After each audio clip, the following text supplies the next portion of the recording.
et la louange lui revienne. Ce soir, mardi 15 octobre, nous partageons encore toujours le culte Grandir en Christ, connaître les clés, les lois de la croissance. C'est ce que nous sommes en train de voir.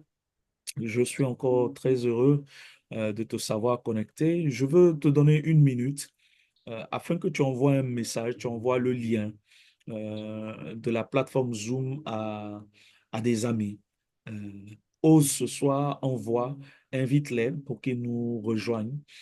Fais l'acte de foi ce soir. Envoie à quelqu'un à qui tu penses et demande-lui de se connecter. Envoie-lui un message et dis-lui de se connecter ce soir. Voilà, je te donne quelques secondes, tu peux le faire, je vais le faire, j'ai quelqu'un dans le cœur à qui je pense, à qui je vais envoyer ce message-là et lui demander, voilà, de se connecter aussi, parce que Dieu veut faire du bien. Amen. Nous devons partager mardi après mardi, nous devons avoir l'audace de dire à quelqu'un que Jésus est capable de transformer, est capable de faire grandir. Nous devons partager la vision du Seigneur. Pour nous, c'est une vision de croissance. Jésus veut nous faire grandir, veut nous voir grandir. Jésus veut que son Église marche dans la croissance. Amen. Alors, ce soir, avec foi, connectons-nous. Avec foi, partageons. Donc, je te donne quelques secondes. Envoie un message à quelqu'un, envoie le lien, envoie la vidéo et dis à quelqu'un, voilà, il y a un numéro, il y a un lien, connecte-toi. Si tu as Zoom, nous allons t'accueillir et nous allons partager la parole de Dieu.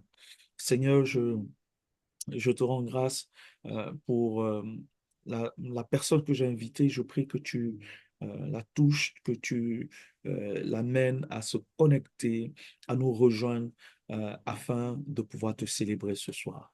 Que l'honneur et la gloire te reviennent au nom de Jésus-Christ. Alors, le thème, c'est grandir, grandir avec Jésus-Christ. Amen. Grandir pour atteindre la maturité en Christ. C'est vraiment un objectif du Seigneur. Le Seigneur veut nous voir grandir.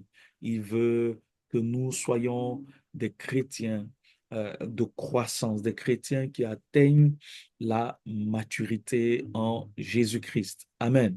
C'est un objectif de Christ, c'est une attente pour nous, pour l'Église.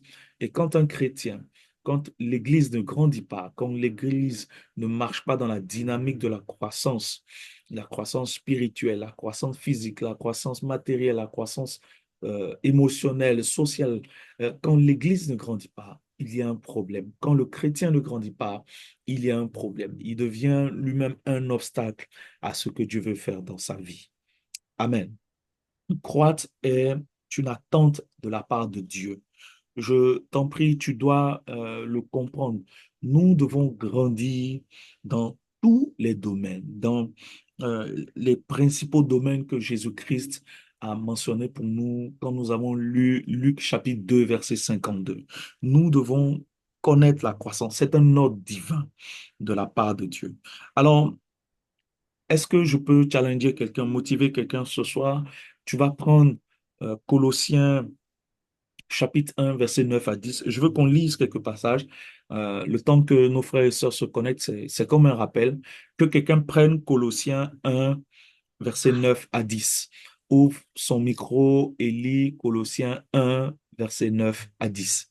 Est-ce que nous pouvons prendre Colossiens 1, verset 9 à 10? Je lis la parole. Joli. Aussi, depuis le jour où nous avons entendu parler de vous, nous aussi, nous ne cessons de prier Dieu pour vous. Nous ne lui demandons qu'il vous fasse connaître pleinement sa volonté en vous donnant par le Saint-Esprit une entière sagesse et un parfait discernement.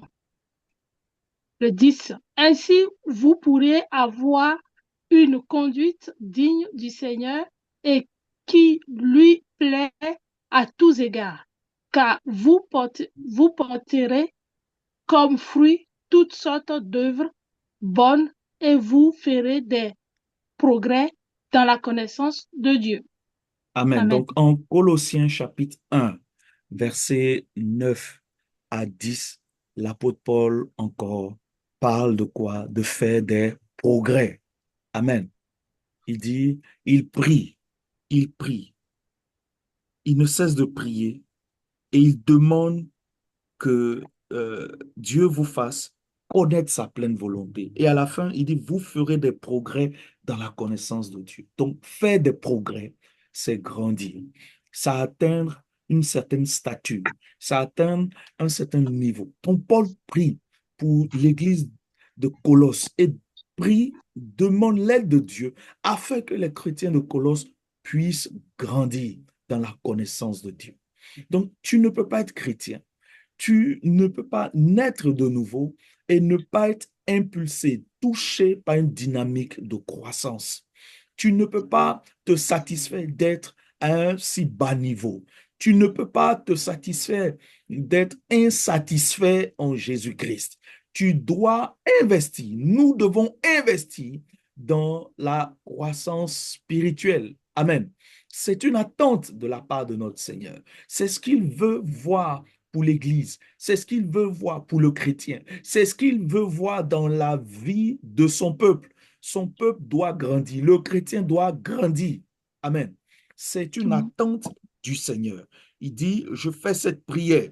Je demande que Dieu vous fasse connaître pleinement sa volonté en vous donnant par l'Esprit Saint une entière sagesse et un parfait discernement. Donc, nous avons parlé du premier point qui peut nous aider à grandir, c'est la personne merveilleuse du Saint-Esprit.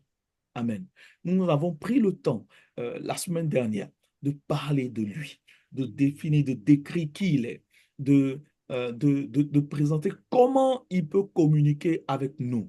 Nous avons vu qu'il communique avec nous par la révélation, par l'inspiration et par l'illumination. Les trois moyens de communication de l'Esprit de Dieu avec les enfants de Dieu. Donc, l'Esprit veut communiquer. L'Esprit est Dieu. L'Esprit est notre bouclier. L'Esprit est notre paraclet, notre consolateur, notre aide. Donc, pour pouvoir grandir, nous devons absolument développer une intimité avec l'Esprit de Dieu. Sans l'Esprit de Dieu, le chrétien ne peut pas grandir parce que l'Esprit connaît les profondeurs. L'Esprit va nous dire les choses qu'il aura entendues. L'Esprit va nous annoncer les choses à venir. L'Esprit va nous conduire dans toute la vérité. Sans l'Esprit, nous ne pouvons rien faire. Sans l'Esprit, nous ne pouvons pas grandir. Deuxième test que je voudrais qu'on lise ensemble, c'est 1 Pierre 2, versets 2 à 3. 1 Pierre 2, versets 2 à 3. 1 Pierre 2, est-ce que quelqu'un peut ouvrir son micro et lire? Soyons dynamiques. Amen. Ne soyons pas lourds. Nous lisons. Tu ouvres, tu as ta Bible avec toi. euh, Tu ouvres la parole de Dieu et tu lis 1 Pierre 2, versets 2 à 3. Est-ce que nous Je, pouvons lire? je lis la parole de Dieu. Amen. Désirez comme des enfants nouveau-nés le lait spirituel et pur, afin que par lui vous croissiez plus. C'est Pardon. pas, tu as sauté quelque chose, hein. Le lait spirituel est plus de. Hum, Et pur, afin Oui. que par lui vous croissiez pour le salut. C'est ça. Ouais. Si Oui, vous vas-y. avez, si vous avez goûté que le Seigneur est bon. Amen. Amen. Donc, si vous avez goûté, dans ma version, c'est désirer ardemment le lait Hum, pur de la parole. Non, Amen. Voilà. Amen. Toi, c'est désirer C'est le pur. lait, voilà, Le pur lait spirituel spirituel. est C'est pur. ça, je Voilà, c'est crois. ça. Ouais, c'est ça. Amen. Donc, Amen. nous devons, quand nous sommes des nouveaux-nés, quand nous naissons de nouveau, ici, il dit, nous devons désirer le lait pur de la parole. Pourquoi? Afin qu'il vous fasse grandir en vue du salut. Amen. Donc, tu ne peux pas naître de nouveau et refuser la croissance spirituelle. Tu ne peux pas naître de nouveau et croire que la croissance spirituelle, c'est quelque chose qui va te retrouver. Bien-aimé, il faut désirer grandir. Il faut désirer croître pour pouvoir connaître la croissance spirituelle. C'est euh, un impératif. C'est quelque chose de fondamental et de clé que le Seigneur veut voir dans nos vies. Pour pouvoir grandir, il faut avoir ce désir-là. Malheureusement, beaucoup n'ont pas le désir de grandir, ne trouvent pas d'intérêt dans la croissance, trouvent que c'est trop fatigant, trouvent que c'est trop compliqué, alors que c'est quelque chose de nécessaire. Quand tu es bébé spirituel, tu dois désirer le lait pur de la parole de Dieu. Pourquoi? Afin que le Seigneur vous fasse grandir. Amen. Pourquoi? Parce que vous avez goûté combien le Seigneur est bon. Donc, nous devons aspirer à grandir. Tu dois avoir le désir de la croissance. Et je voudrais vraiment que cela s'implémente dans nos cœurs ce soir.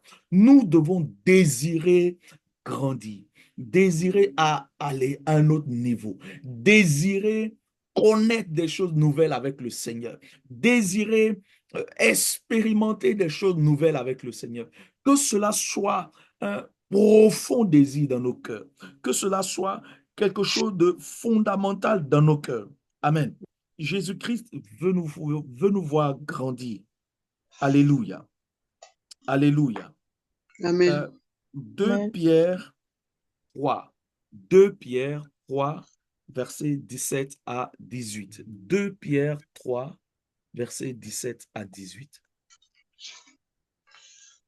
2 Pierre 3, versets 17 à 18. 2 Pierre 3, verset 17 à 18. Alléluia. Je lis la parole.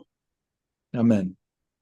Vous donc, bien-aimés, qui êtes avertis, mettez-vous sur vos gardes, de peur qu'entraînés par l'égarement des impies, vous ne veniez à déchoir de votre fermeté.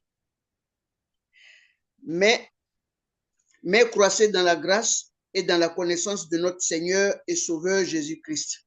À lui soit la gloire, maintenant pour l'éternité. Amen. Amen. Il nous demande de croître dans la grâce. Il nous demande de progresser sans cesse dans la grâce. Bien-aimés, c'est un impératif, une attente de notre Seigneur. La grâce est une faveur imméritée.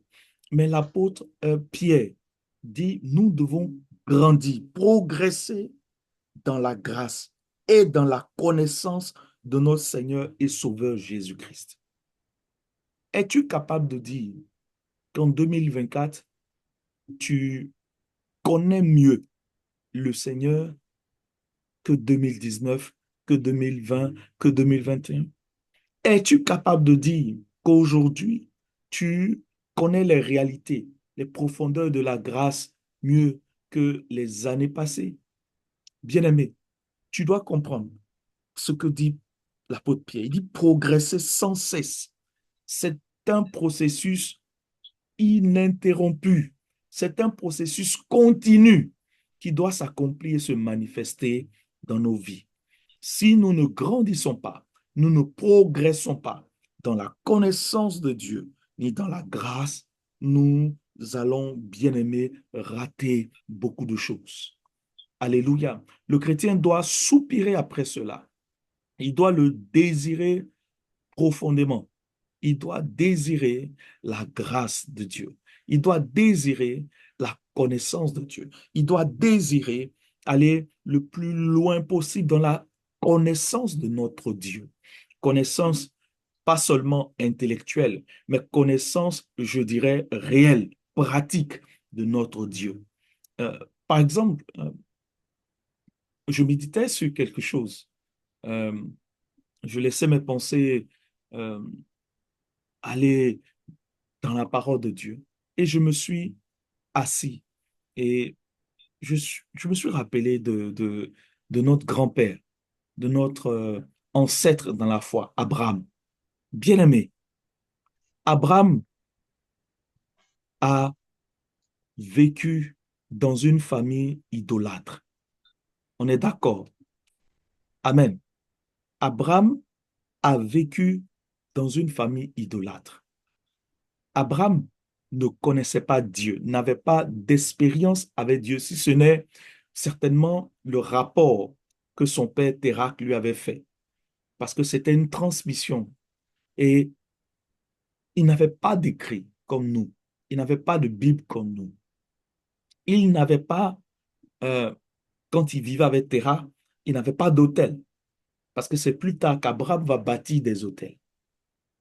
Mais Abraham, un jour, euh, dans ce pays où Dieu n'était pas adoré, a entendu la voix de Dieu.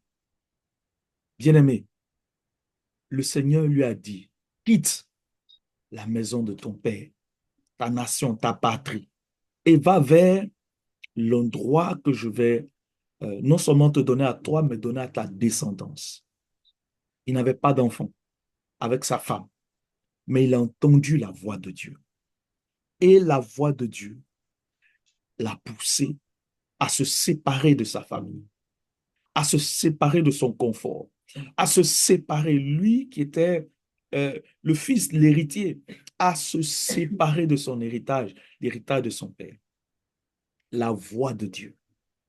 Et le psalmiste dit dans le psaume 29, verset 4, la voix de l'Éternel est puissante, la voix de l'Éternel est majestueuse. Bien-aimé, il a entendu la voix de Dieu et cela a bouleversé sa vie. Nous venons à l'église, nous sommes là depuis des années, nous nous côtoyons depuis des années. Avons-nous entendu la voix de Dieu? Parce que la voix de Dieu est puissante, la voix de Dieu est majestueuse. Je ne te dis pas, la Bible dit, je dis, as-tu entendu la voix de Dieu? Qui peut te permettre d'entendre la voix de Dieu si ce n'est l'Esprit de Dieu? Bien-aimé, la voix de Dieu est la voix de l'Esprit. La voix de Dieu dit une chose et la chose arrive. Elle ordonne une chose et elle existe. Avons-nous entendu la voix de Dieu? En tant que bébé, tu ne pourras pas discerner la voix de Dieu. En tant qu'adolescent, tu ne pourras pas discerner la voix de Dieu avec précision et clarté. Il faut être un père. Il faut avoir une certaine stature, une certaine maturité. Abraham a entendu la voix de Dieu et cela a changé sa vie.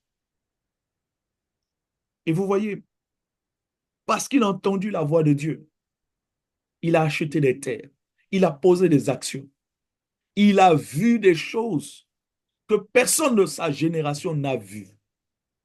Abraham a vu Dieu, a entendu, a marché, a parlé avec Dieu. Abraham a reçu une révélation, une prophétie qui s'est accomplie 4 siècles plus tard, 4 générations plus tard. C'est le père de la foi, c'est notre modèle de la foi. Mais c'est quelqu'un qui avait entendu la voix de Dieu.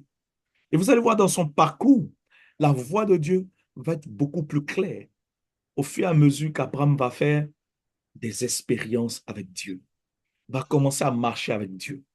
Il va aller en Égypte, il va revenir, il va combattre pour sauver Lot, il va se séparer de Lot, il va acheter des terres, il va malheureusement trahir des gens en disant que sa femme est sa sœur, une demi-vérité. Mais au fur et à mesure, la voix de Dieu va retentir. Il va se circoncire, il va entendre la voix de Dieu. Bien-aimé, la voix de Dieu est merveilleuse, elle est puissante, elle est majestueuse. Elle fait enfanter des biches. Quand Dieu parle, la terre tremble. La terre est saisie de stupeur devant la voix de Dieu. Abraham a entendu la voix de Dieu et sa vie a changé. Bien-aimés, nous devons grandir pour entendre clairement la voix de Dieu. Bébé, tu auras du mal. Amen. C'est pour cela, pour nous un impératif de grandir. C'est une attente, c'est un but Nous devons atteindre le but de la maturité, à devenir, atteindre la statue d'homme fait en Jésus-Christ. Jésus-Christ attend de nous que nous soyons son image dans cette génération, son flambeau dans les ténèbres aujourd'hui. Nous devons grandir. Alléluia. Premier point que nous avons vu ensemble, c'est il ne peut pas avoir croissance s'il n'y a pas de relation, de communion avec l'Esprit de Dieu. Si ce point a été bien saisi, je ne voulais pas vraiment m'attarder sur un cours sur la personne du Saint-Esprit. On en parlera avant la fin de l'année. On va revenir sur la personne du Saint-Esprit. Mais je voudrais te dire que le Saint-Esprit est un élément capital de notre croissance. En fait, la qualité de notre croissance se voit dans la qualité de la relation que nous avons avec l'Esprit de Dieu. Aujourd'hui, es-tu capable de dire que tu l'entends? Es-tu capable de dire qu'il te parle? Es-tu capable de dire que tu lui obéis? Euh, la manière dont tu réponds à ces questions démontre le type de relation que tu as avec lui. Nous devons permettre au Saint-Esprit de nous conduire. Alléluia. Donc, nous devons marcher de progrès en progrès. Nous devons grandir. Est-ce que nous avons saisi cela? Amen. Amen. Parlant de Amen. la croissance, je fais comme un petit rappel parce que je vois quelques frères qui n'étaient pas là, être là, se connecter. Je bénis Dieu pour leur présence ce soir. C'est que euh, j'en ai parlé dimanche lorsque j'ai prêché sur la délivrance par la croissance. Euh, c'est que tu ne peux pas grandir sans comprendre deux choses essentielles. Deux choses essentielles.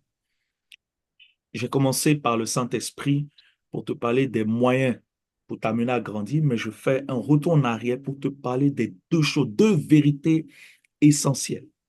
Sans ces vérités, tu ne peux pas grandir. Première vérité se trouve en 1 Corinthiens 3, versets 6 à 7. 1 Corinthiens 3, versets 6 à 7.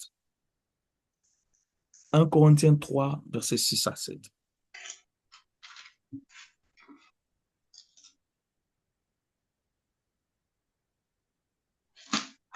Je lis la parole.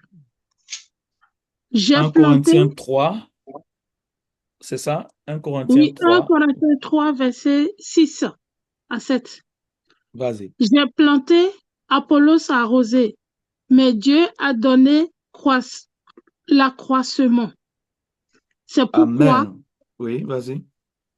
c'est pourquoi ni celui qui plante, ni celui qui arrose n'est quelque chose, mais Dieu qui donne l'accroissement. Amen. Donc, c'est le Seigneur, première vérité que tu dois noter. C'est Dieu qui fait croître. Est-ce que je peux entendre un vrai Amen ce soir? Amen. C'est Dieu qui Amen. nous fait grandir. Amen. Alléluia. Donc, il dit, moi, Paul, j'ai planté. Apollos a arrosé. Mais c'est Dieu qui a fait croître. C'est la première vérité essentielle à assimiler et à garder. Dieu fait croître. Dieu prend plaisir à faire croître les choses. Dieu n'est pas partisan du recul, de la stagnation, du non-accomplissement, d'un non-avancement. Dieu fait croître. Ça, c'est quelque chose que le chrétien doit comprendre. On ne grandit pas dans les choses spirituelles par nos propres forces. C'est Dieu qui pousse. C'est Dieu qui fait grandir. Il n'y a pas de génération spontanée. C'est pour cela qu'on ne peut pas, quand on atteint un certain niveau de maturité, on ne peut pas devenir orgueilleux. Quelqu'un qui est orgueilleux pour moi, c'est quelqu'un qui est tout le contraire de quelqu'un qui a grandi. C'est quelqu'un qui est petit. Amen. Parce que la loi de la croissance est la loi de l'humilité. Plus tu grandis et plus tu te fais petit, a dit Jésus-Christ. Me comprenez? Dieu fait croître. C'est la première leçon que nous devons comprendre, que nous devons garder, que nous devons accepter, que nous devons visualiser dans nos cœurs. Deuxième vérité essentielle. Je fais un petit retour en arrière pour parler de la loi de la croissance, pour qu'on comprenne les choses. Deuxième vérité. Nous allons prendre le verset 9 de 1 Corinthiens 3. Verset 9. Oui. Ok. Car nous sommes ouvriers avec Dieu. Vous êtes le champ de Dieu, l'édifice de Dieu. Amen. Car nous sommes quoi? Ouvriers De Dieu. avec Dieu. Avec. Moi, je ne sais pas, je n'étais pas très fort en français, mais l'adverbe avec, ça introduit quelle idée? Ceux qui sont très forts en français. Ça veut dire en compagnie d'eux. C'est ça, hein? Oui. Amen. Comment? Oui, Oui. c'est ça. En lien avec quelqu'un. Donc, nous sommes ouvriers en lien avec Dieu. Nous sommes ouvriers en compagnie de. Nous sommes ouvriers comme participants. Amen. Amen. Deuxième vérité, c'est que Dieu fait croître, mais Dieu nous donne la possibilité de participer à notre croissance. Amen. Amen. Amen. Amen. Et je vais élargir légèrement. Dieu donne aux hommes la possibilité de participer à leur croissance spirituelle. J'élargis parce que si je ne me tiens qu'à toi seul, tu ne comprendras pas que Dieu se sert aussi des pasteurs, des frères en Christ, des païens pour t'amener à grandir. Donc Dieu utilise les hommes pour participer à la croissance d'autres hommes. C'est la deuxième vérité. Amen. Donc, il ne peut pas avoir croissance sans Dieu. Un. Il ne peut pas avoir croissance sans les autres hommes, sans les hommes. En fait, pour contribuer à notre progrès, pour contribuer à notre croissance, Dieu va se saisir d'hommes et de femmes pour nous impacter, pour nous booster, pour nous pousser, pour nous, quoi encore, pour nous amener à nous réveiller. Il n'y a pas croissance sans Dieu et sans les hommes.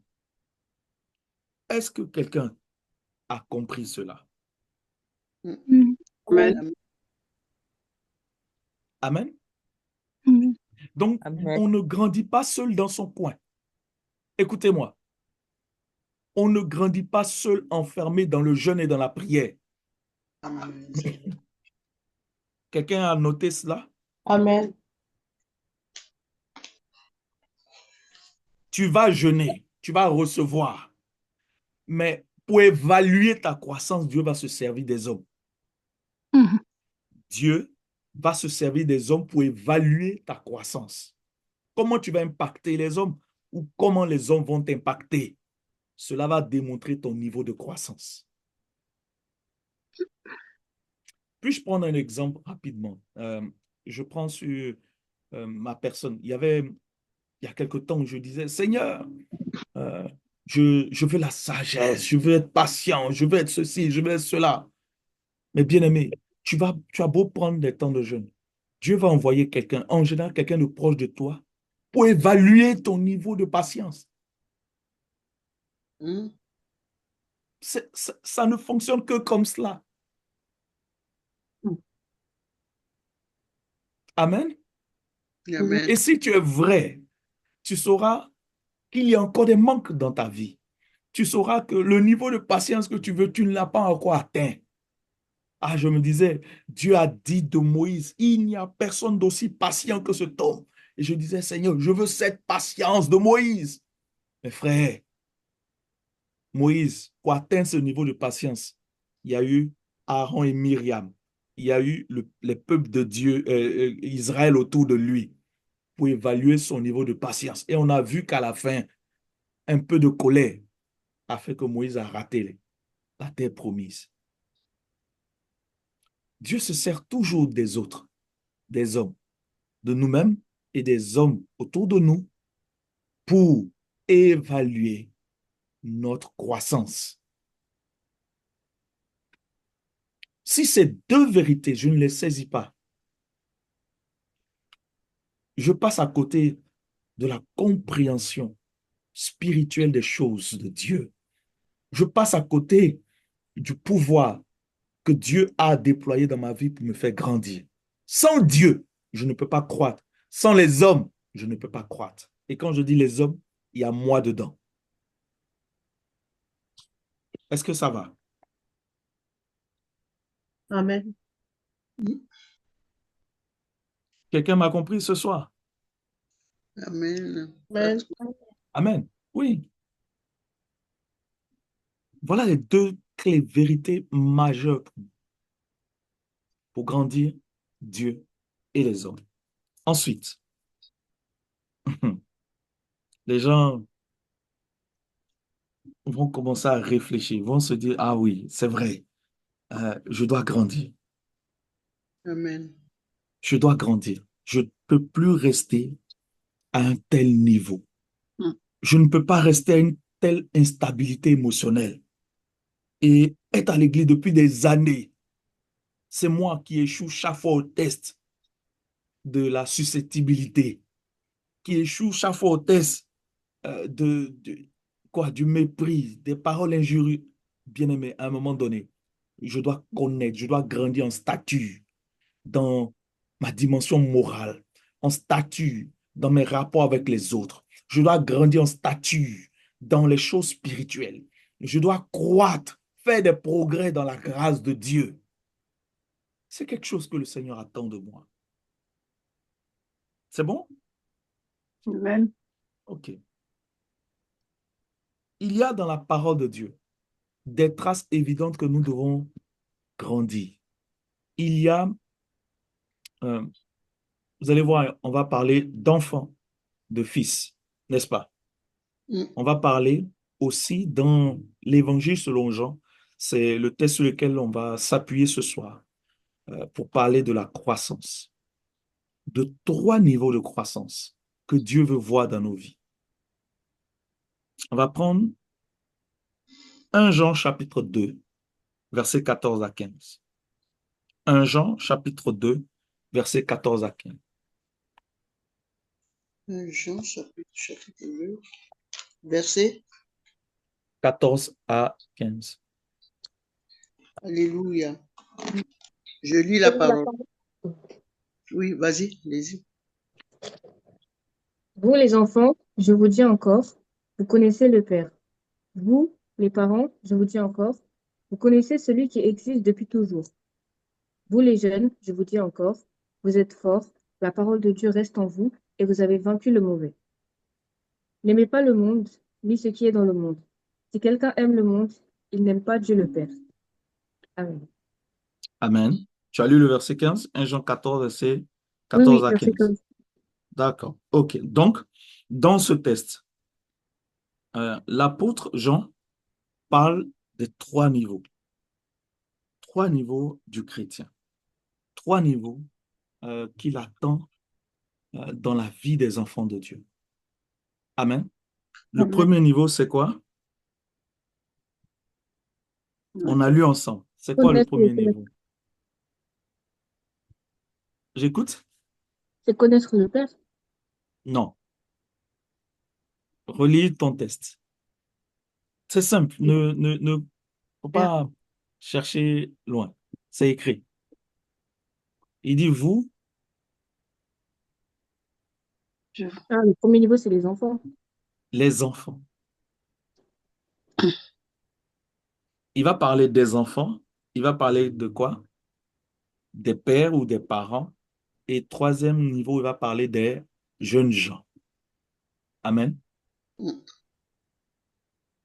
Donc, selon Jean, il y a 3 stades de la vie chrétienne.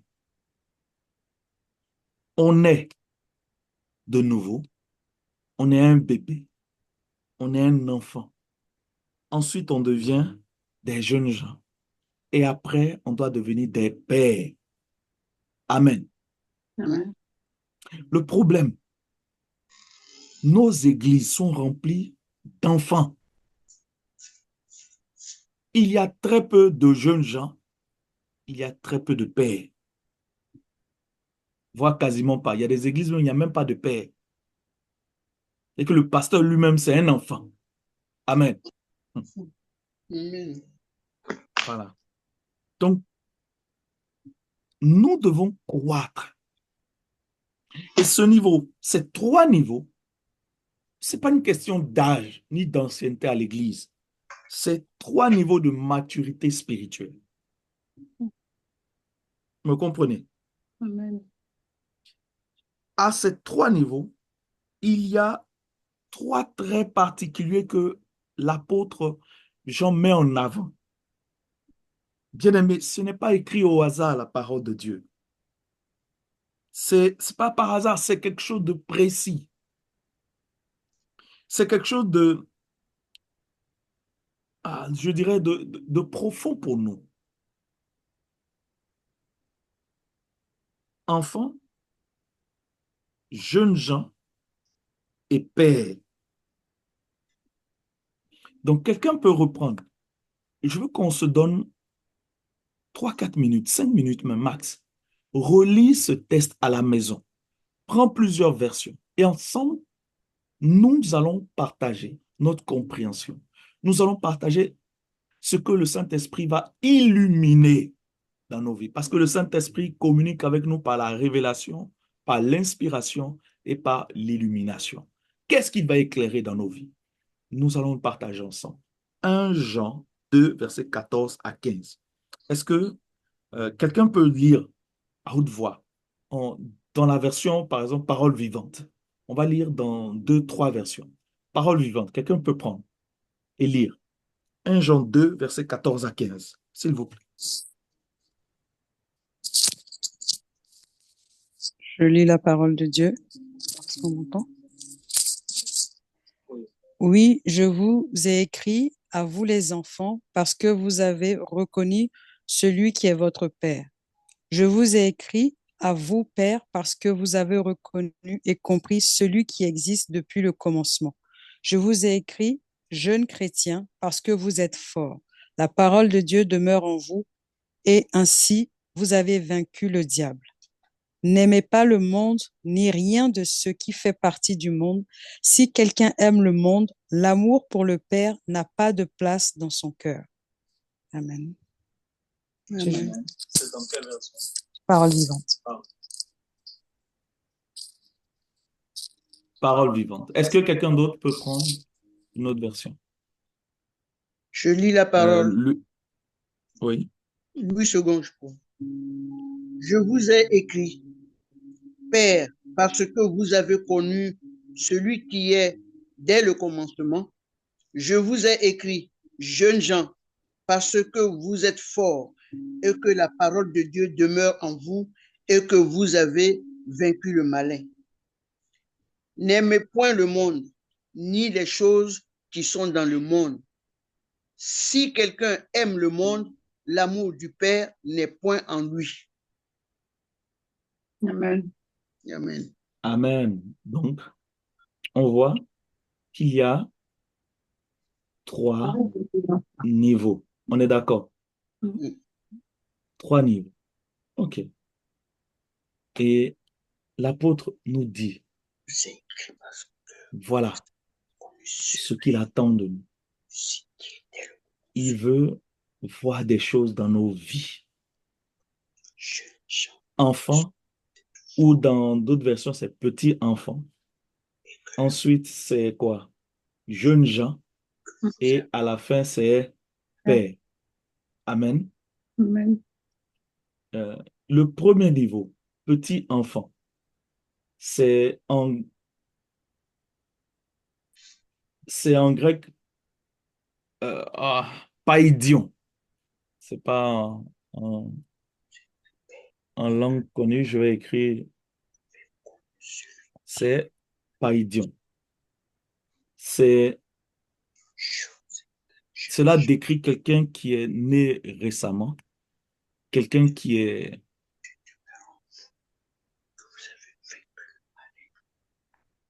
quelqu'un qui est né récemment, quelqu'un qui est un bébé, quelqu'un euh, qui n'a pas de maturité. C'est un bébé.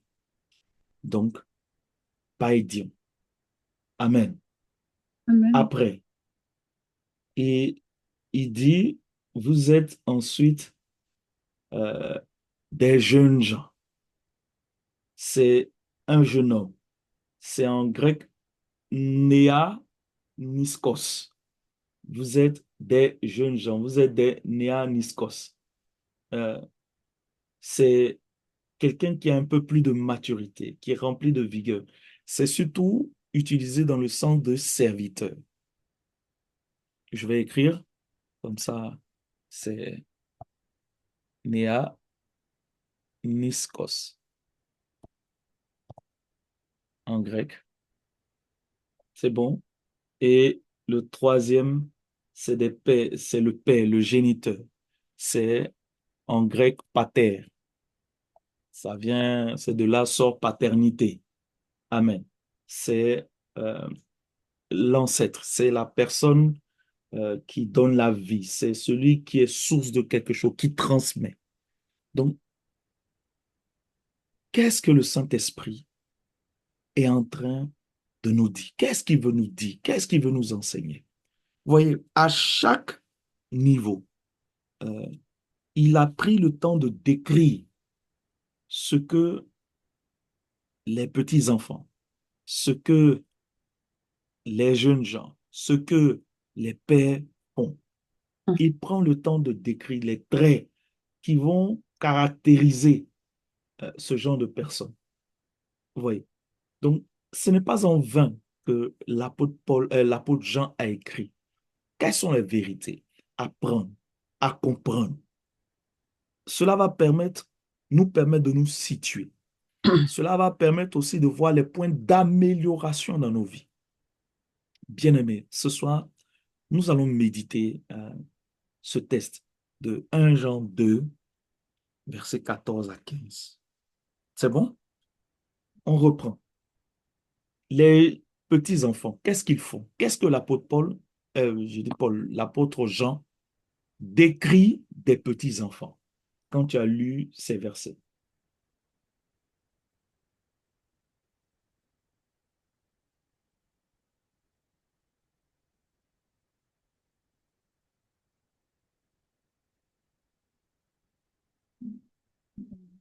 Il a dit qu'ils sont devenus forts et la parole de Dieu demeure en eux.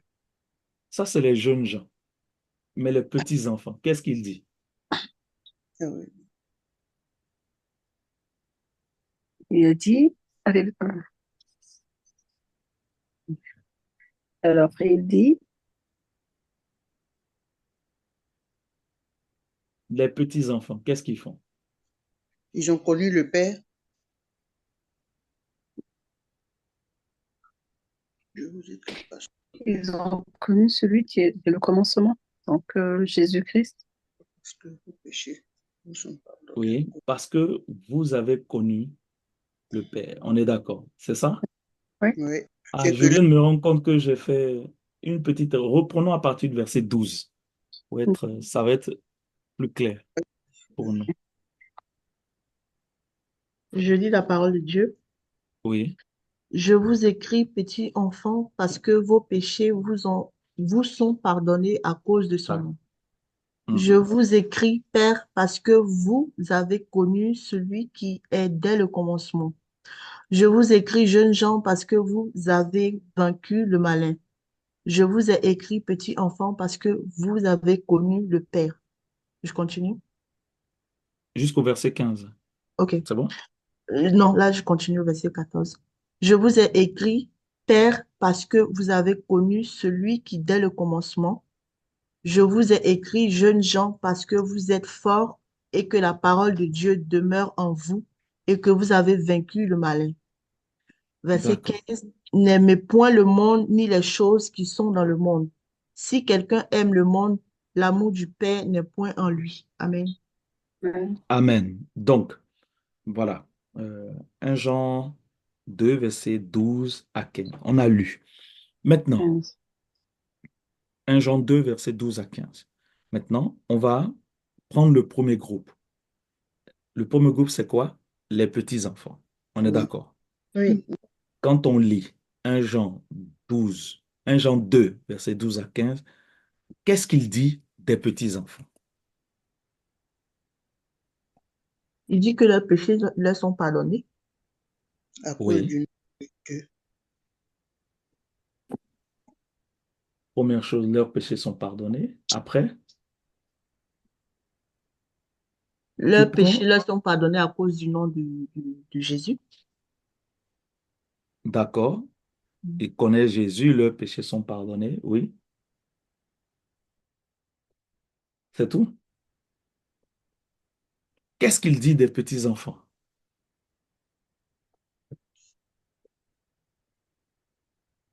Mm. Un, Il leur a écrit. petits-enfants, vos péchés vous sont pardonnés pour l'amour du nom de Christ. On est d'accord? Mm. Oui. OK.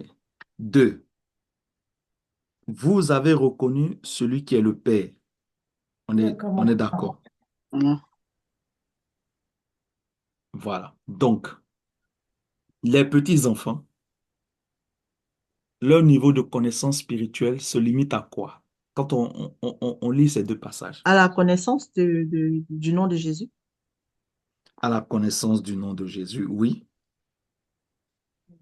Au péché qu'ils ont commis avant de le connaître, Au, au péché qu'ils ont connu avant de connaître Jésus.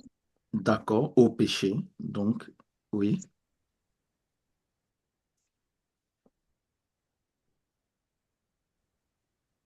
En fait, quand on lit ces deux textes, qu'est-ce qui ressort concrètement des petits-enfants? Ils connaissent quoi? Le Bah, Père, le salut et la repentance, où ils sont encore dans la lutte avec le péché. Mm. Amen.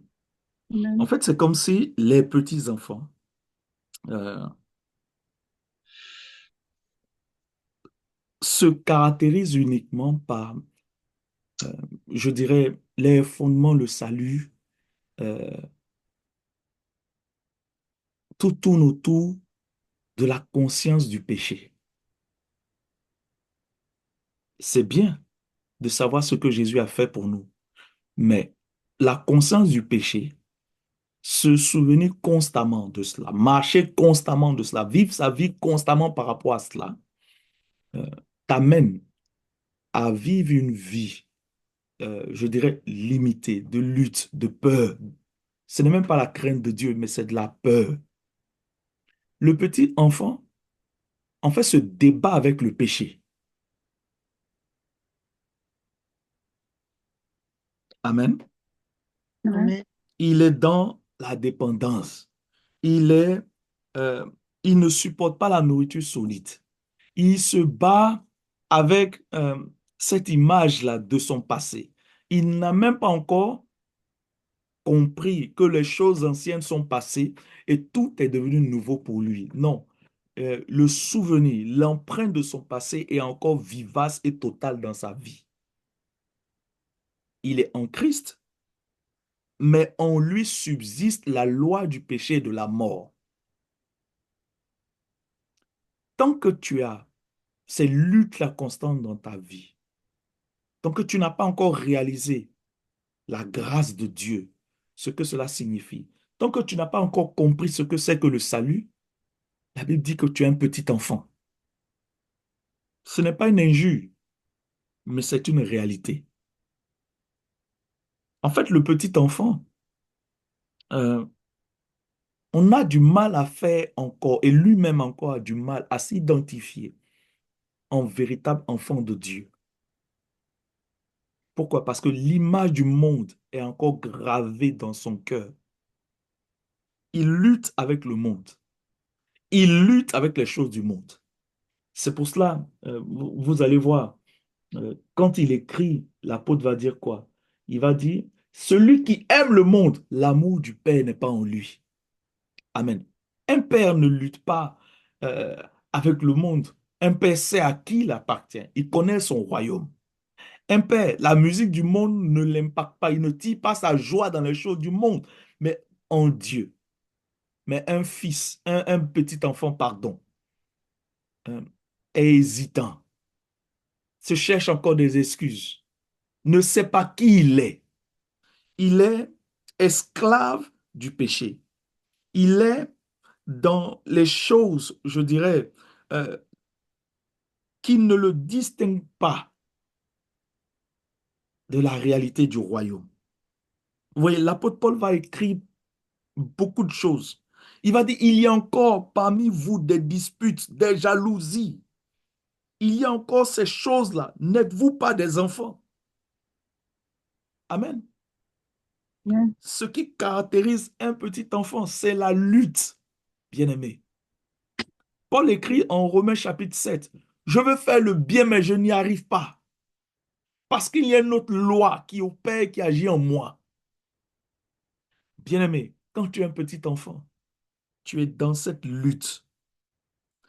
Tu es encore sujet aux réactions charnelles. Tu es encore dominé par l'amour du monde, les choses du monde. Tu n'as pas encore compris qui tu es. Tu n'as pas encore saisi ce que Christ a fait pour toi. Il y a une immaturité spirituelle dans ta vie.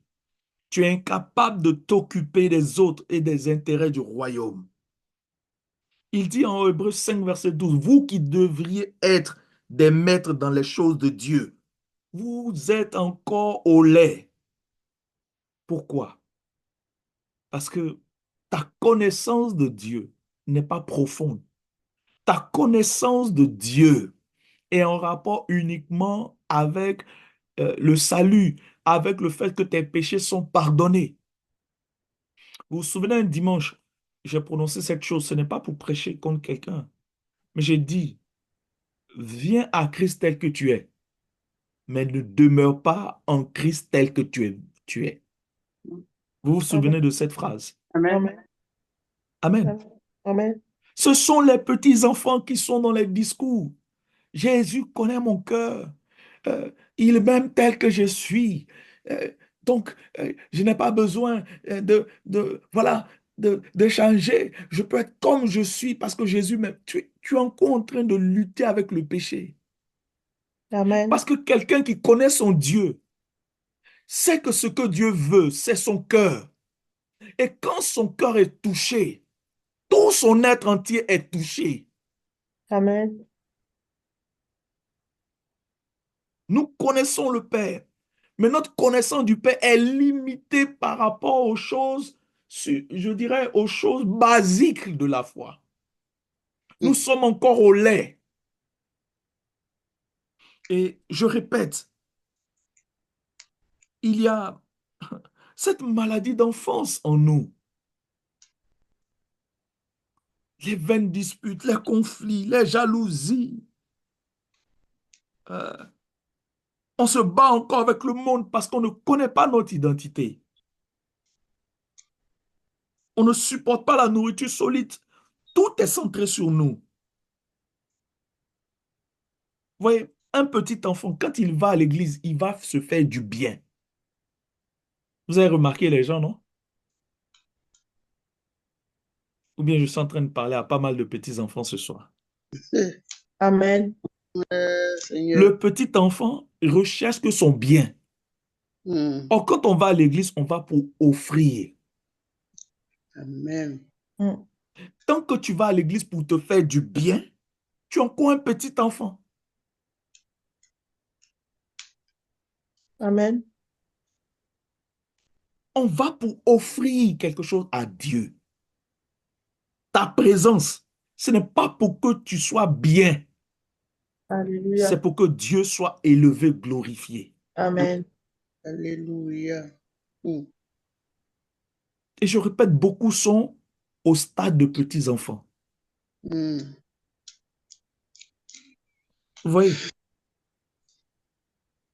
beaucoup sont au stade de petits enfants. Le petit enfant, il peut paraître spirituel. Amen. Moi, quand j'ai compris cela, l'hyper-spiritualité, c'est un homme de Dieu qui a écrit. Il dit, les enfants, les petits enfants, ont tendance à se croire plus authentiques dans la foi que leurs parents. La preuve, nos enfants, ils croient qu'ils sont plus intelligents et sages que nous, n'est-ce pas? Vous n'avez pas remarqué? Oui, Mm. ils savent tout. Mm. Comme si nous, on n'est pas passé par là. On sait.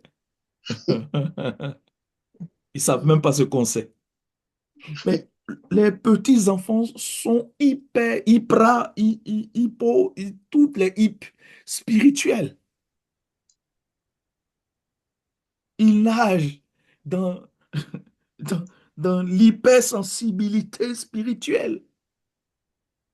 Alors qu'ils oublient que euh, la terre tire son fondement de la parole. La terre tire son fondement de la parole. Alléluia. Et Amen. le trône de Dieu est établi sur la justice. Écoutez-moi, Mm.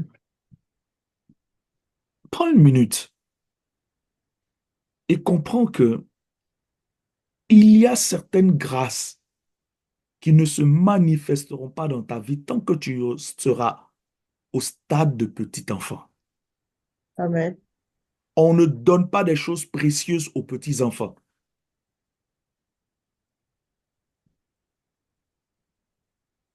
Amen. La forme que tu as ne correspond pas au nombre d'années ou à l'endroit où Dieu veut te voir. Je dis, regarde comment un enfant se comporte, centré sur lui-même, égocentrique. Euh, comment un enfant se comporte. Un enfant cherche à imiter. Il va essayer d'être comme papa, comme maman. Ensuite, il va chercher ses modèles à l'école, chercher ses modèles dans la société. Il est en construction de son identité. Un petit enfant, c'est cela. Il assimile, il recherche partout parce que il n'a pas de fondement. C'est pour ça qu'un petit enfant est facilement emporté par les vents de fausses doctrines.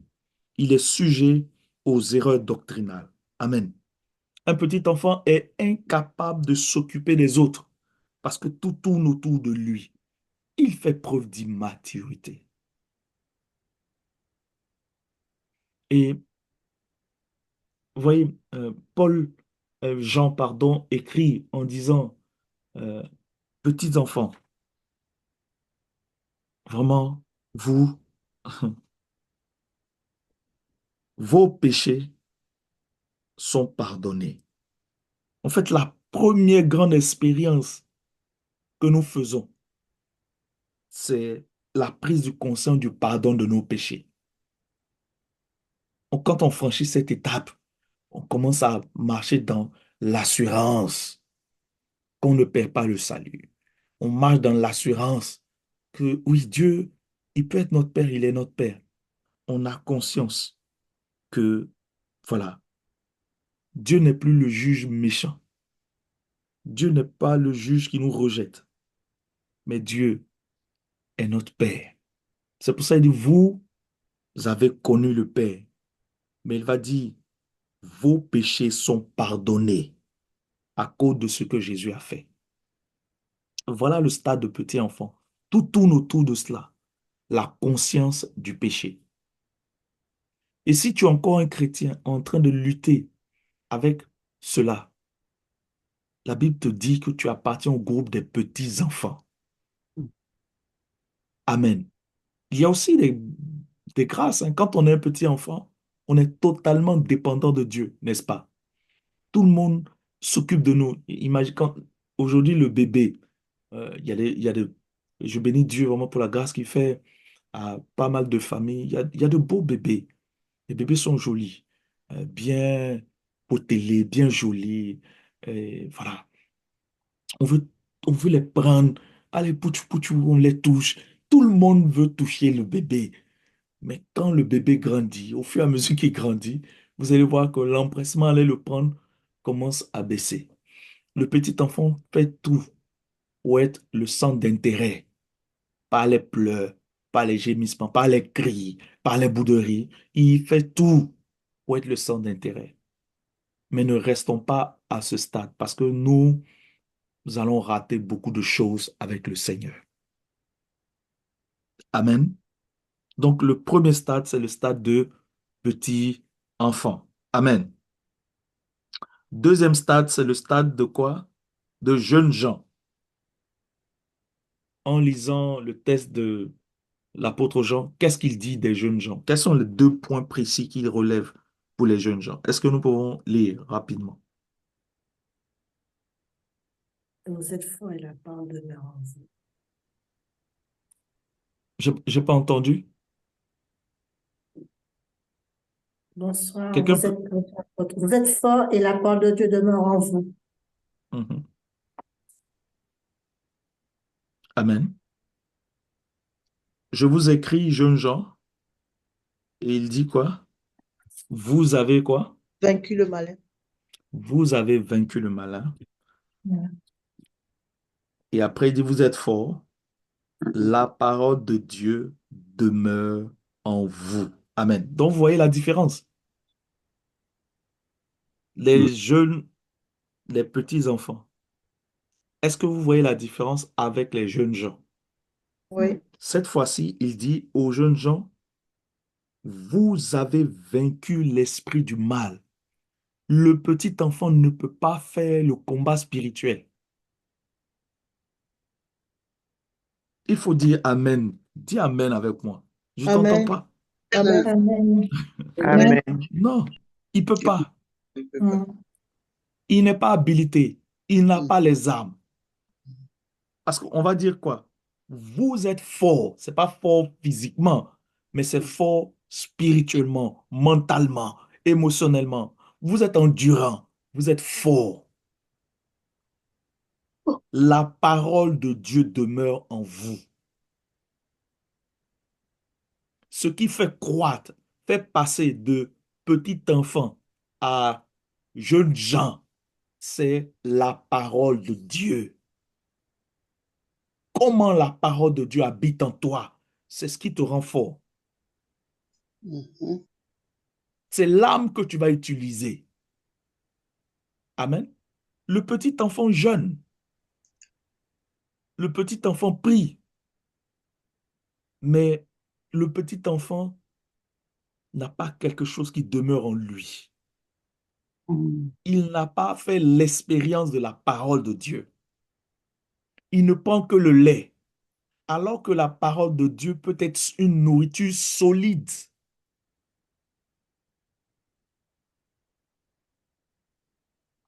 Il fait l'expérience de la parole. Amen.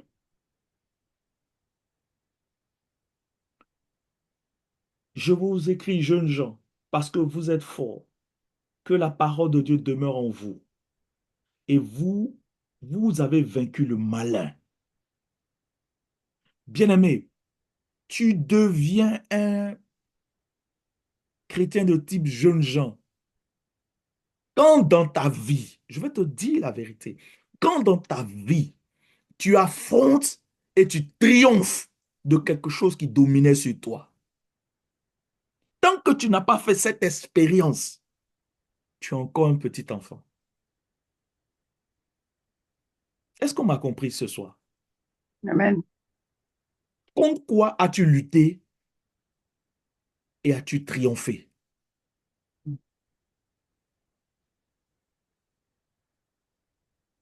Des gens vivent leur vie chrétienne, mais ne savent pas ce que c'est que être un disciple de Jésus-Christ. Jésus va dire à Pierre, Pierre, j'ai prié pour toi. Satan voulait quoi? Il t'a réclamé, il voulait te cribler comme le froment. J'ai prié pour que ta foi ne défaille point. Quand tu deviens un chrétien de type jeune Jean, tu vas affronter l'ennemi. Ça ne sera plus un concept. Tu vas l'affronter. Et tu vas triompher par la parole de Dieu, par la puissance de Dieu manifestée dans sa parole. Psaume 29, verset 4. La parole de Dieu est majestueuse. Elle est puissante. Tu vas la vivre, tu vas l'expérimenter.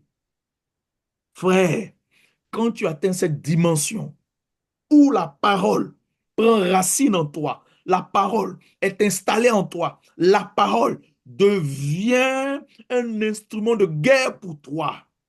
Bien-aimé, tu commences à être un jeune Jean.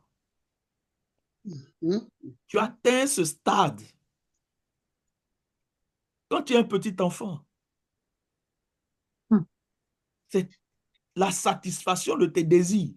Mais quand tu montes dans ce niveau, tu deviens un chrétien de type jeune Jean. On n'a pas besoin de te dire, lève-toi, tu te lèves pour prier. On n'a pas besoin de te dire, la parole de Dieu est importante. Tes yeux sont ouverts pour percer les mystères qui sont dedans. Tu commences à t'interroger. Comment certains évoluent et moi, je n'évolue pas? Comment certains sont en paix et moi, je n'arrive pas à dormir la nuit?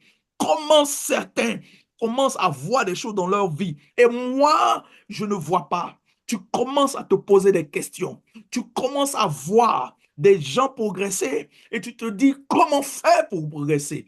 La parole de Dieu vient demeurer en toi. Elle prend racine en toi. Elle jaillit des sources de vie en toi. Tu commences à l'utiliser. Frère, tu commences à être un jeune Jean. Maman, tu commences à être un chrétien de type jeune Jean.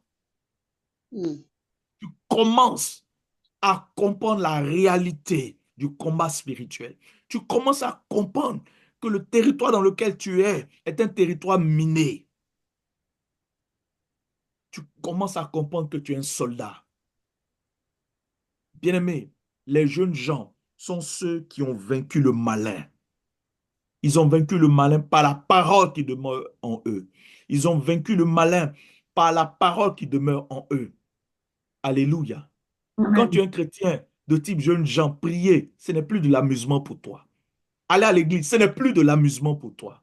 Frère, pendant des années où je n'arrivais pas à dormir dans le noir, euh, il fallait de la lumière, absolument. Quand je me suis levé dans la prière, Jésus m'a délivré de cette peur. J'ai dit, quelque chose s'est passé dans ma vie. Quelqu'un qui est un chrétien de type jeune Jean vit la réalité tangible de la puissance de Dieu dans sa vie. Tu es touché par Dieu. On ne peut pas t'enlever. On peut te raconter ce qu'on veut, mais tu sais que Dieu existe, que Dieu est puissant, que Dieu est capable. On peut te raconter des discours. On peut te tenir des cours de développement personnel, mais tu sais qui est Jésus-Christ. C'est pour cela, Pierre et Jean, quand ils sont allés au temple et ont vu cet homme boiteux de naissance, paralysé, mendiant, l'ont regardé. Ils venaient demander de l'argent, mais eux ont dit, nous n'avons ni argent ni or, mais ce que nous avons, nous te donnons. Frère, qu'est-ce qu'ils avaient en eux qu'ils pouvaient donner avec assurance? En disant, ce que nous avons, nous te donnons. Ils savaient que ce qu'ils avaient était capable de produire un changement dans la vie de cette personne. Qu'as-tu en toi? Le jeune Jean est le chrétien qui a reçu quelque chose et qui est capable de dire à quelqu'un, ce que j'ai va changer ta vie. Es-tu capable de le dire? Jean dit, jeune Jean, vous avez vaincu l'esprit du mal par la parole de Dieu qui demeure en vous. As-tu fait une expérience avec la voix de Dieu? Si tu l'as faite, tu deviens chrétien de type jeune Jean. Parce que quelqu'un qui a expérimenté Dieu peut parler de Dieu. il faut se lever. Les petits-enfants n'ont pas l'expérience de la parole de Dieu. Les petits-enfants n'ont pas vaincu. Les petits-enfants sont dans la totale dépendance. Et beaucoup de chrétiens, l'image de la foi chrétienne qu'on nous a présentée, c'est de nous faire croire que un chrétien épanoui est un chrétien de type petits-enfants. Et beaucoup de chrétiens sont dans cette dimension où ils pleurent et il faut qu'on leur donne ce qu'ils, eux, pensent mériter avoir. Mais ils n'ont pas compris que dans le royaume, ce sont les vainqueurs qui sont célébrés et non les petits-enfants. Si tu n'as pas compris cela, tu passes à côté de la réalité de ton identité. Ce sont les vainqueurs qui sont célébrés. David a vaincu, il a été célébré. Jésus-Christ a vaincu, il a été célébré. Tu es appelé à vaincre pour être célébré. Mais toi, qu'as-tu vaincu? Qu'as-tu affronté?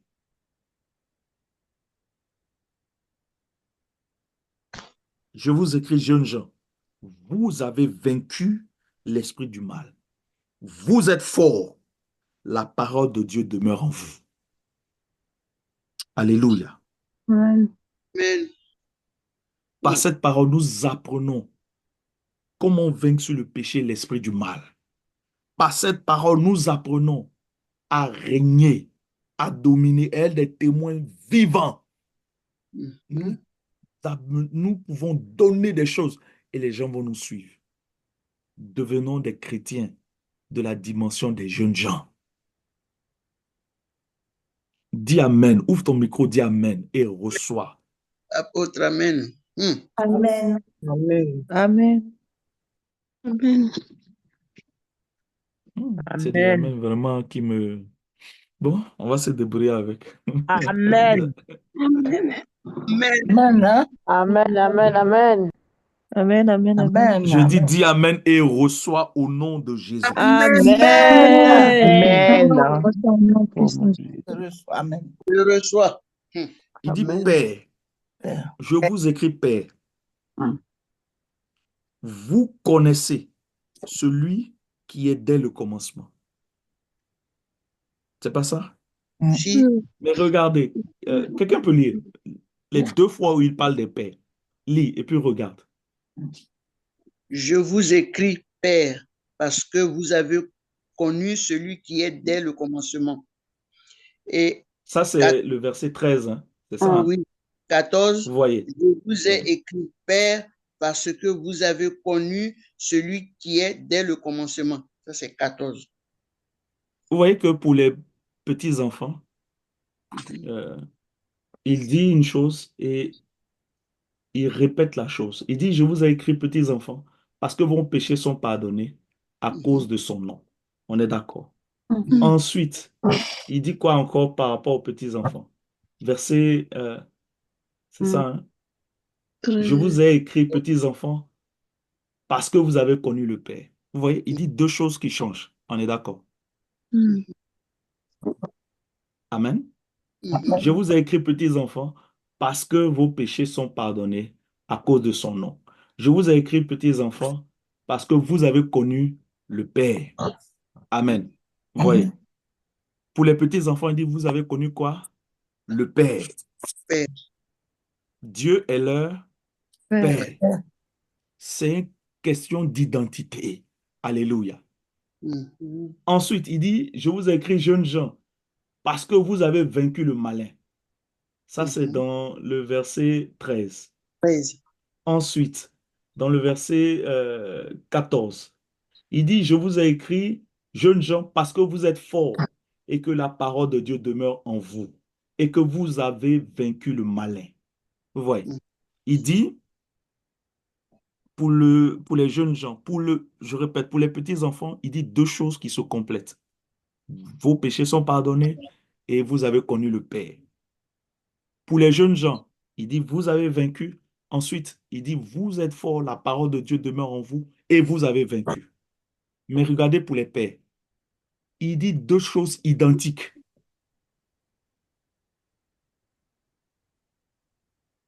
Amen. Amen. Je vous ai écrit, Père, parce que vous avez connu celui qui est dès le commencement. Ça, c'est le verset 13. Ensuite, au verset 14, je vous ai écrit, Père, parce que vous avez connu celui qui est dès le commencement.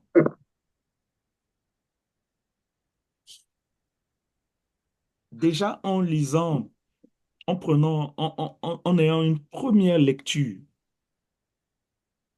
on voit que chez le Père, les choses ne changent pas. Être Père, c'est être stable. Amen.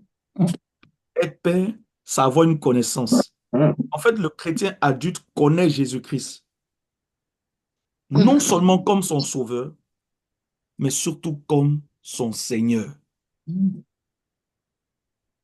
Amen. Amen. Jésus est son Seigneur.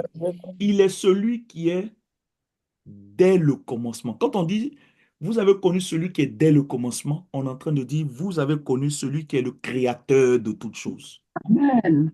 Vous avez connu le Seigneur des Seigneurs. Les pères ont une connaissance de Dieu dans sa dimension de créateur, de source infinie, de souverain. Ils ont une connaissance de Dieu dans la dimension qu'il faut se soumettre à lui et lui obéir. Un père est une source, un père est une référence, un père est quelqu'un qui transmet, mais un père, c'est celui qui se soumet à la seigneurie de Christ. En fait, il comprend que obéir à Dieu, c'est le craindre, c'est le révérer, c'est le respecter, c'est l'honorer. C'est ce qui fait sa vie, la crainte de Dieu. Amen. Amen. Nous devons entrer dans cette dimension de paix.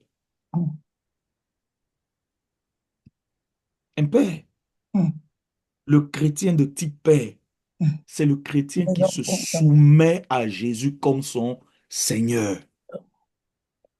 Jésus est son Seigneur. Le rôle du père, c'est de donner naissance, c'est de voir grandir ses enfants, c'est de les challenger, les booster pour qu'ils atteignent leur potentiel. Mais c'est quelqu'un qui connaît Dieu comme son Seigneur. Amen. Amen. Il connaît celui qui est dès le commencement.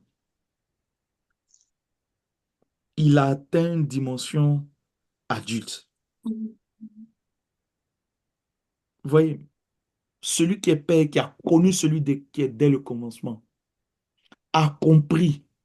Et je veux qu'on arrive là-bas, a compris que l'une des choses les plus importantes, sinon qui définit Dieu, c'est que Dieu est amour.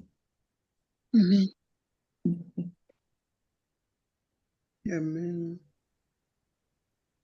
Alléluia. Amen. Le Père connaît celui qui est dès le commencement. Prenons 1 Jean 4, versets 7 à 8. 1 Jean 4. Prenons 1 Jean 4, versets 7 à 8. Jean 4. Verset 7 à 8. Prenons 1 Jean 4, verset 7 à 8. J'ai lu la parole de Dieu. Oui, Aimé, vas-y. L'amour vient de Dieu. Vas-y.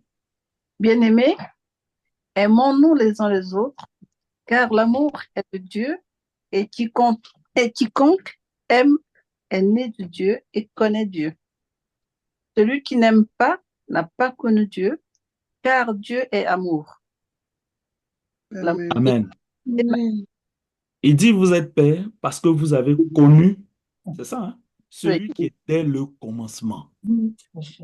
Ici, Jean écrit, il dit, celui qui n'aime pas ne connaît pas Dieu. Et il termine en disant, celui qui n'aime pas n'a pas connu Dieu, car Dieu est amour. En d'autres termes, le Père, c'est le chrétien qui arrive à comprendre que Dieu est amour et qui vit cette réalité dans sa vie. Dieu est amour. Ta capacité à aimer démontre si tu es père ou tu es un petit enfant ou tu es un jeune gens. Amen. Amen. Celui qui n'aime pas n'a pas connu Dieu. Or, il dit, Père, vous êtes père parce que vous avez connu celui qui est dès le commencement. Vous avez connu Dieu. Or, il dit encore, celui qui n'aime pas n'a pas connu Dieu. Donc, en fait, un père est quelqu'un qui marche, vit dans l'amour. Amen. Amen. Quelqu'un avec moi aujourd'hui? Amen.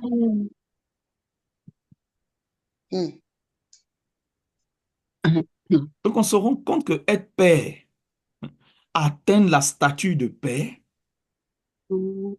c'est grandir dans l'amour. Bon.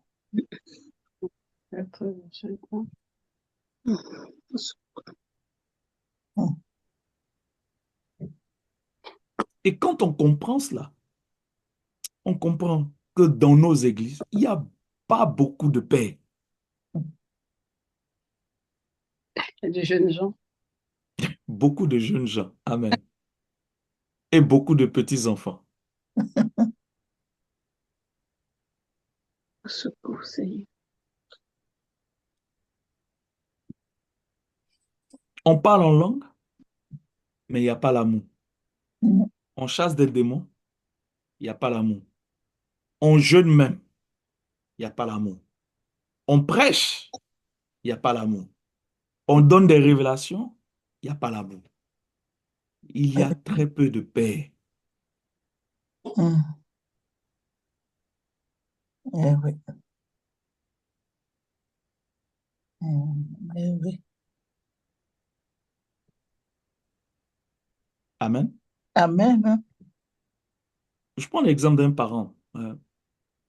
On est là, on a mis au monde des enfants qui grandissent, qui vivent leur vie. Ils peuvent faire des semaines, des mois sans nous appeler. Mais est-ce qu'on les renie pour autant? Non, on continue de les aimer. C'est ça un père. Quand je parle père, je parle d'identité spirituelle, n'est-ce pas? C'est pas par rapport au sexe, au genre. Nous devons atteindre cette dimension de père.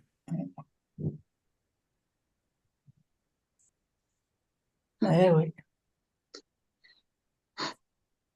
Je vous en prie, nous devons prier pour atteindre cette dimension. Oh Seigneur, je te rends gloire ce soir. Je te dis merci. Et Satan a compris. Qu'est-ce qu'il vient attaquer dans l'Église? Disons-nous la vérité. Il vient attaquer l'amour au milieu de nous, n'est-ce pas? Oui. Il fait tout pour qu'on ne grandisse pas. Oui. Il se bat pour qu'on ne grandisse pas. Parce que quand il n'y a pas l'amour, il n'y a pas la maturité spirituelle. Oui. Une église où on ne s'aime pas n'est pas une église spirituelle.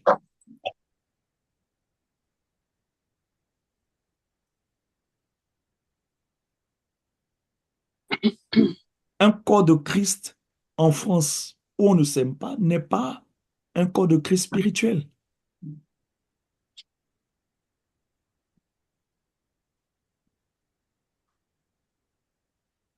Réveillons-nous. Aimer l'amour. Dieu est amour. Ça veut dire qu'on ne peut pas séparer Dieu de l'amour. Il est omnipotent, omniprésent, quoi encore? Omniscient. Quoi? Omniscient. Omniscient, infini, éternel, glorieux, miséricordieux, majestueux, tout-puissant, guérisseur, tout ce qu'on veut. Mais on te dit Dieu est amour. Ça veut dire que si tu enlèves de toutes ces capacités de Dieu l'amour, ce n'est plus Dieu. On dit il est amour.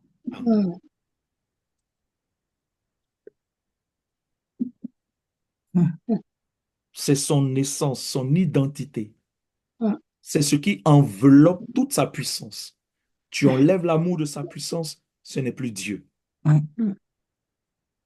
Satan préfère donner les dons. Écoute, hein, je termine par là. Il préfère donner les dons spirituels. Il préfère voir les dons spirituels se manifester dans l'Église. Cela ne l'effraie pas. Mais ce qui l'effraie, ce sont les pères. Ce sont des hommes et des femmes qui manifestent cette dimension d'amour. C'est ça qui l'effraie. C'est ça qu'il ne veut pas voir. Ce sont ces personnes qui sont combattues. Ce sont ces personnes-là qui sont combattues. Tu veux comprendre pourquoi ta destinée a attaqué depuis ton enfant? C'est que Dieu a mis en toi une dimension d'amour que Satan veut tuer absolument.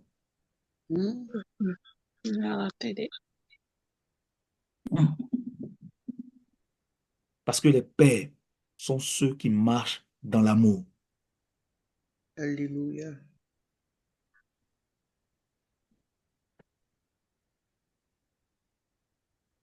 Amen. Amen. Amen. Est-ce que nous sommes compris ce soir sur les Amen. trois niveaux de croissance spirituelle? Moi, je voudrais qu'on réalise cela. Et ce soir, s'il y a une prière à faire, Seigneur, je veux croître dans l'amour.